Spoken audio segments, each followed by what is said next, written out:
नीलांजन समाभासम रविपुत्रम यमाग्रजम छायामार्तंड संभूतम तम नमामि शनिश्चरम। ओम शम शनिश्चराय नमः। जय माता रानी। दोस्तों, आपके अपने चैनल धर्म साधना में आपका बहुत बहुत स्वागत है। माँ भगवती दुर्गा की कृपा आप और आपके पूरे परिवार पर सदा सर्वदा बनी रहे। दोस्तों, शनिवार का दिन भगवान शनिदेव को समर्पित होता है, इसलिए भगवान शनिदेव की कृपा पाने के लिए, भगवान शनिदेव को प्रसन्न करने के लिए और शनि की 7.5 ढैया से अगर आप परेशान हैं तो इन सभी प्रकार की समस्याओं से मुक्ति पाने के लिए आज के दिन मतलब शनिवार के दिन भगवान शनिदेव की पूजा आराधना की जाती है। और इसके अलावा भी आज का दिन बहुत महत्वपूर्ण होता है। अगर आप किसी भी प्रकार से नकारात्मक ऊर्जा से परेशान हैं, तंत्र मंत्र किए कराए से परेशान हैं, किसी की बुरी नज़र से परेशान है, या फिर आपको ऐसा लगता है कि आपके घर पर किसी ने कुछ बुरा तंत्र मंत्र कर दिया है जिसकी वजह से घर के परिवार में सभी सदस्यों की सफलता बाधित हो रही है, तो आज का दिन आपके लिए बहुत महत्वपूर्ण होता है। नौकरी और व्यापार में अगर आप बहुत अधिक परेशान रहते हैं, विशेषकर अगर आपको नौकरी मिल नहीं रही है या फिर नौकरी जहां आप करते हैं वहां पर बहुत अधिक राजनीति के आप शिकार हो रहे हैं, तो आज का दिन मतलब शनिवार का दिन आपके लिए बहुत महत्वपूर्ण होता है। अगर आप मानसिक रूप से बहुत अधिक परेशान रहते हैं, मानसिक तनाव से ग्रस्त रहते हैं, हमेशा आलस्य बना रहता है, हड्डियों में बहुत अधिक दर्द रहता है, शरीर में बहुत अधिक दर्द रहता है, आलस की अधिकता अगर आपके शरीर में बहुत अधिक होती जा रही है, तो आपके लिए शनिवार का दिन विशेष रूप से महत्वपूर्ण हो जाता है। और अगर आप आर्थिक तंगी से बहुत अधिक परेशान हैं, कर्ज से परेशान हैं, बहुत समय से कर्ज से घिरे हैं और कर्ज से मुक्ति नहीं पा रहे हैं, या फिर लंबी बीमारी से आप परेशान हैं, जैसे कि बहुत समय से आप बीमार हैं और ठीक नहीं हो पा रहे हैं, दवाइयाँ काम नहीं कर रही हैं, और कई बार ऐसा भी होता है कि परिवार में कोई ना कोई सदस्य हमेशा बीमार रहता है, जिसकी वजह से क्या होता है, जो भी आप पैसा कमाते हैं, जो भी आपकी मेहनत की कमाई होती है, बीमारियों में दवाइयों में खर्च हो जाती है। तो ऐसे में भी शनिदेव की कृपा आपके लिए अत्यंत आवश्यक है और आपके लिए शनिवार का दिन विशेष रूप से महत्वपूर्ण होता है। और अगर आप कोर्ट कचहरी के मुकदमे से परेशान हैं, जैसे कि किसी झूठे मुकदमे में फंसे हुए हैं और आपको न्याय नहीं मिल रहा है, तो ऐसे में न्याय के देवता शनिदेव की पूजा आपके लिए अत्यंत आवश्यक है और शनिवार का दिन आपके लिए बहुत महत्वपूर्ण हो जाता है। मतलब कोई भी जो आपके जीवन से जुड़ी हुई समस्याएं हैं, उनकी मुक्ति के लिए शनिवार का दिन बहुत महत्वपूर्ण है। और इन सभी समस्याओं का एक बहुत ही अचूक उपाय हमारे शास्त्रों में बताया गया है, सुंदरकांड का पाठ करना। और शनिवार के दिन एक विशेष विधि से एक विशेष समय पर अगर सुंदरकांड का पाठ किया जाता है तो परिवार में किसी भी प्रकार की समस्या हो, आर्थिक हो, शारीरिक हो, मानसिक हो, सभी प्रकार की समस्याओं से मुक्ति मिल जाती है। तो आज की वीडियो में आप जानेंगे कि किस विधि से सुंदरकांड का पाठ शनिवार को किया जाए, किस समय किया जाए, जिससे कि परिवार के सभी सदस्यों को उनके कार्यों में सफलता की प्राप्ति हो, कोई भी किया कराया तंत्र मंत्र का प्रभाव हो तो वो दूर हो और आर्थिक तंगी से मुक्ति मिले। घर में जो भी धन आता है उस धन की बरकत हो, घर में माँ लक्ष्मी स्थिर रूप से वास करे और शनिदेव की कृपा से हमारे कार्यों में हमें सफलता की प्राप्ति हो, जीवन में आर्थिक लाभ की प्राप्ति हो।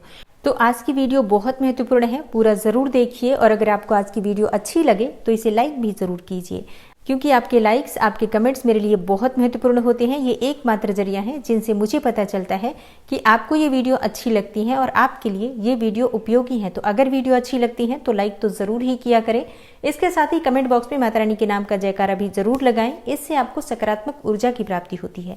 और अगर आपका कोई भी सुझाव हो, कोई भी प्रश्न हो या कोई विशेष वीडियो देखना चाहते हैं तो उसके लिए भी कमेंट बॉक्स में जरूर लिखें। और चैनल पर पहली बार आए हैं, अगर अभी तक आपने चैनल को सब्सक्राइब नहीं किया है तो आज की वीडियो अगर आपको अच्छी लगे तो चैनल को सब्सक्राइब जरूर कर लीजिए और बेल बटन को भी प्रेस कर लीजिए। तो इससे ये होगा कि इस चैनल पर जो नई वीडियो अपलोड होंगी उनकी नोटिफिकेशन आपको सही समय पर प्राप्त होगी। और अब जानते हैं कि सुंदरकांड का पाठ शनिवार के दिन कब करना चाहिए, किस समय करना चाहिए। तो देखिए, वैसे तो सुंदरकांड का पाठ आप कभी भी कर सकते हैं, दिन में भी कर सकते हैं, रात में भी कर सकते हैं, शाम को संध्या काल में भी कर सकते हैं। लेकिन अगर आप रात्रि में 8 बजे के बाद ये उपाय करते हैं, रात्रि में 8 बजे के बाद सुंदरकांड का पाठ करते हैं, तो इसका बहुत अधिक लाभ आपको प्राप्त होता है। और सुंदरकांड के पाठ में 1.5 से 2 घंटे का समय लगता है। तो अगर आप 8 बजे से सुंदरकांड का पाठ प्रारंभ करेंगे तो 10 बजे तक आप समाप्त कर लेंगे, मतलब सोने के पहले आपका पाठ जो है वो संपूर्ण हो जाएगा। तो आप अगर इस पाठ को करना चाहते हैं तो रात्रि में 8 बजे से पहले आप अपने घर के सभी कार्य कर लीजिए। और हाँ, आप चाहें तो रात्रि का भोजन 8 बजे से पहले कर सकते हैं, भोजन के बाद आप ये पाठ कर सकते हैं। रात्रि में भोजन आप सात्विक रखिए, मतलब बिना लहसुन प्याज का भोजन होना चाहिए, इस बात का ध्यान रखिए। और सात्विक भोजन करके आप ये पाठ कर सकते हैं।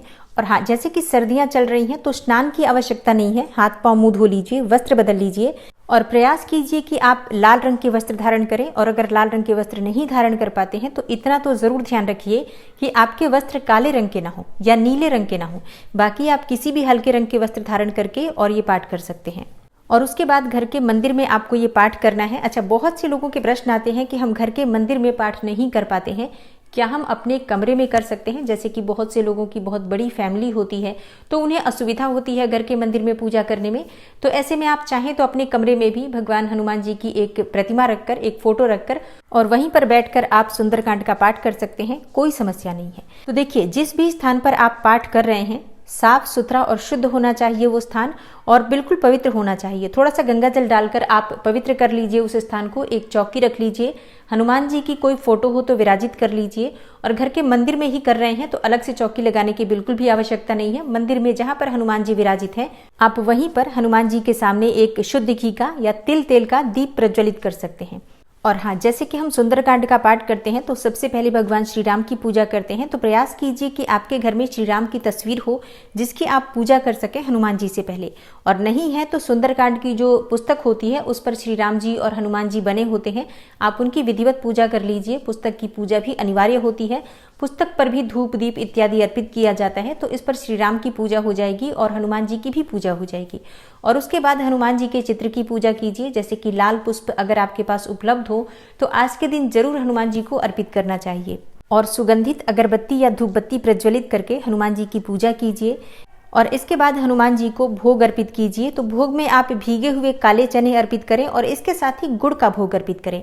गुड़ और भीगे हुए काले चने हनुमान जी को अर्पित करने से सभी प्रकार की परेशानियों से आपको मुक्ति मिलती है। मतलब किसी भी प्रकार की आपकी मनोकामना हो उसे अगर आप पूर्ण करना चाहते हैं तो भीगे हुए काले चने और गुड़ का भोग अर्पित कीजिए। इसके अलावा आप चाहें तो फलों का भोग भी अर्पित कर सकते हैं। जैसे कि केले का भोग भगवान हनुमान जी को बहुत प्रिय है तो आप केले का भोग भी अर्पित कर सकते हैं। लेकिन जो भी आप भोग अर्पित करेंगे उसमें तुलसी के पत्ते जरूर डालिए।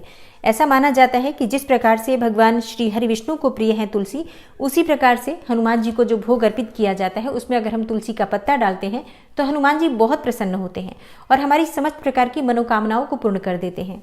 इसलिए हनुमान जी की कृपा पाने के लिए तुलसी का पत्ता भोग में जरूर अर्पित करना चाहिए। और इसके बाद एक मीठे पान का बीड़ा अर्पित करना चाहिए। आप चाहें तो ये बाजार से भी ला सकते हैं, पान वाले की दुकान पर बहुत आसानी से वो पूजा के लिए पान का बीड़ा बना देते हैं।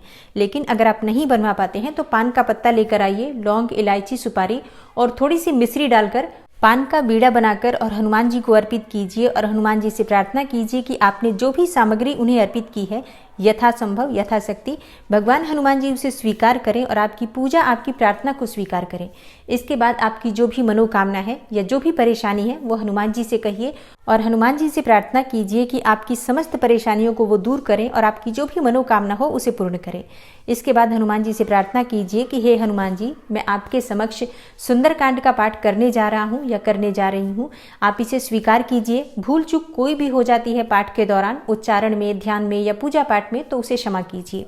और हनुमान जी से प्रार्थना कीजिए कि वो आपकी आर्थिक, शारीरिक और मानसिक समस्त प्रकार की पीड़ा को दूर करके आपके जीवन को सुखी करें, समृद्ध करें। और इस प्रकार से संकल्प के बाद आप ये पाठ प्रारंभ करेंगे। और हाँ, एक और कार्य आपको करना है। सुंदरकांड का पाठ करने से पहले, मतलब जब आप धूप दीप इत्यादि प्रज्वलित करते हैं, पूजा कर लेते हैं, मतलब जो आप भोग इत्यादि अर्पित कर लेंगे, उसके बाद एक पात्र में आपको धुनी प्रज्वलित करनी है, गूगल की धुनी। तो इसके लिए आप गाय के कंडे ले सकते हैं, उपले ले सकते हैं, उसे आप प्रज्वलित कर लीजिए और उसके ऊपर आप थोड़े से गूगल अर्पित कर दीजिए।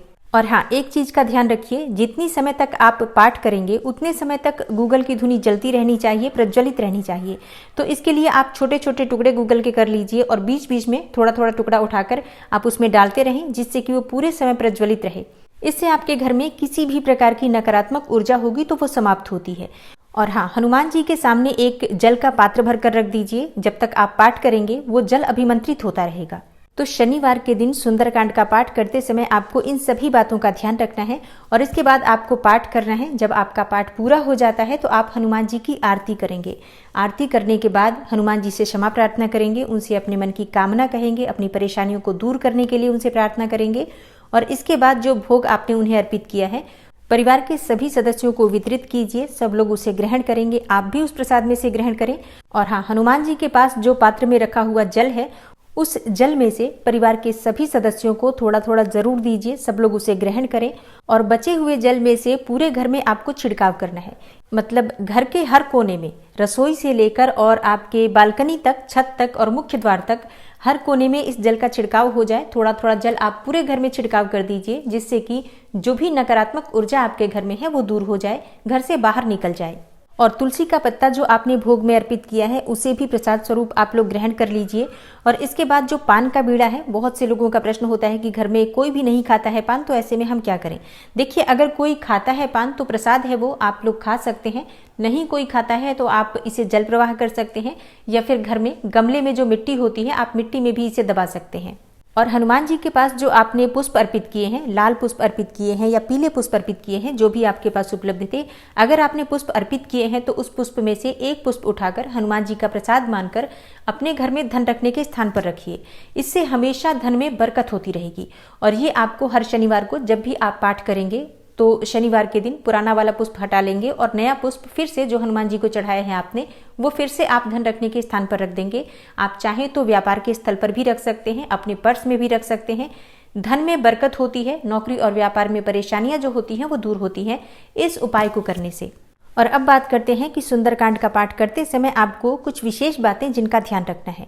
देखिए, सबसे पहले तो आपका एक प्रश्न लेते हैं। बहुत से भक्तों का प्रश्न होगा कि क्या हम मंगलवार को सुंदरकांड का पाठ कर सकते हैं या शनिवार और मंगलवार दोनों ही दिन कर सकते हैं। तो जी हाँ, बिल्कुल कर सकते हैं। इसी प्रकार से आप मंगलवार को भी कर सकते हैं, मंगलवार और शनिवार दोनों दिन कर सकते हैं। और अगर आपके पास समय है और जीवन में बहुत अधिक परेशानियां हैं तो शनिवार से या मंगलवार से शुरू कर दीजिए और प्रतिदिन कम से कम 41 दिन तक इस पाठ को कीजिए। मतलब लगातार प्रतिदिन आपको 41 दिन तक करना है। और इस पाठ को अगर आप 41 दिन तक लगातार कर लेते हैं तो आपके जीवन में कोई भी ऐसी परेशानी नहीं जो समाप्त ना हो जाए। तो ये पूरी तरह से आपके ऊपर निर्भर करता है कि आप कितनी बार इस पाठ को सप्ताह में कर सकते हैं या प्रतिदिन कर सकते हैं। वैसे शनिवार और मंगलवार विशेष होता है, ये 2 दिन अगर आप करते हैं तो इतने मात्र से ही शनिदेव और हनुमान जी की कृपा आपको प्राप्त होती रहती है और किसी भी प्रकार की परेशानी से आप बच जाते हैं। जीवन में सफलता की भी प्राप्ति होती है और तमाम तरह की परेशानियां जो कि मैंने वीडियो के प्रारंभ में आपको बताई, वो सभी परेशानियां दूर होती हैं। और हाँ, सुंदरकांड का पाठ कोई भी करे, जैसे कि कोई एक व्यक्ति बैठकर पाठ करता है तो बाकी परिवार के जो सदस्य हैं वही अगर बैठकर उस पाठ को सुनते हैं तो इससे बहुत अधिक लाभ होता है। तो प्रयास करना चाहिए कि कोई भी एक व्यक्ति पाठ करे और बाकी लोग वहीं बैठें और उस पाठ को सुने, पूरी पूजा में शामिल हो, आरती में शामिल हो, प्रसाद वितरण में शामिल हो। मतलब पूरी तरह से परिवार सहित बैठकर अगर पाठ किया जाता है तो इसका जो लाभ होता है अद्भुत होता है, शब्दों में इसका वर्णन नहीं किया जा सकता। और हाँ, प्रयास करना चाहिए कि अगर किसी विशेष मनोकामना से हम ये पाठ कर रहे हैं तो प्रति शनिवार या प्रति मंगलवार जो भी हमने नियम ले रखा है पाठ करने का, तो वो खंडित ना हो। मतलब नियम के अनुसार सही समय पर और निश्चित दिन पर वो पाठ होना चाहिए, इस बात का ध्यान रखिए। और जैसे कि परिवार की सफलता के लिए, परिवार की उन्नति के लिए, परिवार की भलाई के लिए हम सुंदरकांड का पाठ करते हैं, तो जरूरी नहीं है कि हर बार कोई एक ही व्यक्ति ये पाठ करे।